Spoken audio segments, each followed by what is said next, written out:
Está fazendo aí um vídeo sobre nomenclatura dos aços.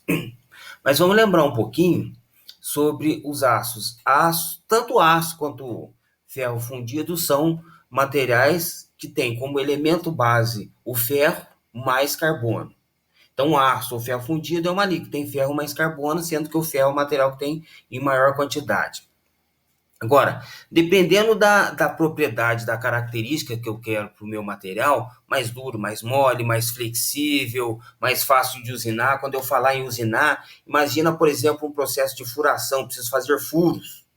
Então, eu posso adicionar elementos de liga. Posso adicionar, por exemplo, o carbono. Qual a função do carbono?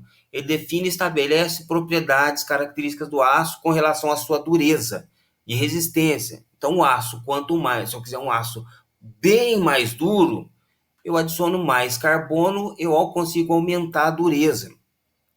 Se eu precisar, por exemplo, que o aço tenha uma maior resistência à corrosão em ambiente atmosférico, eu adiciono cobre. Se eu precisar melhorar, por exemplo, para quando eu quiser fazer uma furação, eu adiciono chumbo. O chumbo melhora a usinagem. Usinagens são processos de conformação no qual a gente remove o material. E por aí vai. Posso adicionar estanho, oxigênio, tudo vai depender da característica da aplicação do meu material. Detalhe, não precisa decorar a função de cada elemento, é só para a gente conhecer.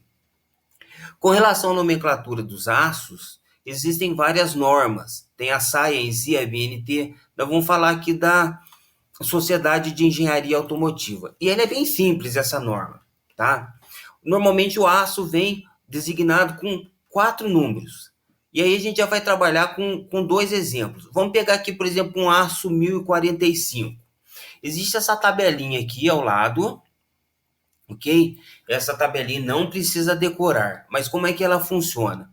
Quando o meu aço começar com o número 1, eu tenho só aço carbono. Lembrando que aço é uma liga de ferro mais carbono que pode ter outros elementos de liga. Não necessariamente é o caso do aço carbono, que é aço ferro mais carbono. Nessa situação, então, já defini qual é a função do primeiro número. O segundo número, que aqui é 0, é a porcentagem do elemento de liga, que neste caso não tem elemento de liga porque é só ferro mais carbono. Então, ele é 0. Depois, esses 2 últimos números aqui é a porcentagem centesimal, ou seja, não tem 45%, é 0,45% de carbono. Então, esse número aqui representa a porcentagem centesimal de carbono. Então, é o 45 dividido por 100. Ora, se o 1045 só tem ferro mais carbono, eu estou informando que ele tem 0,45% de carbono, 99,55% é o de ferro. O outro aqui, o 34,26, ora, agora ele começa com 3. Então, vou lá, 3 aqui é um aço que tem níquel mais cromo. Então, o aço é uma liga que tem ferro, mais carbono, mais elementos de liga.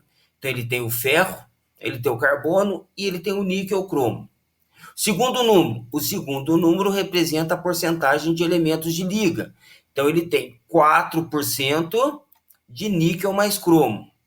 E, por fim, 0,26, não é 26, 0,26% de carbono.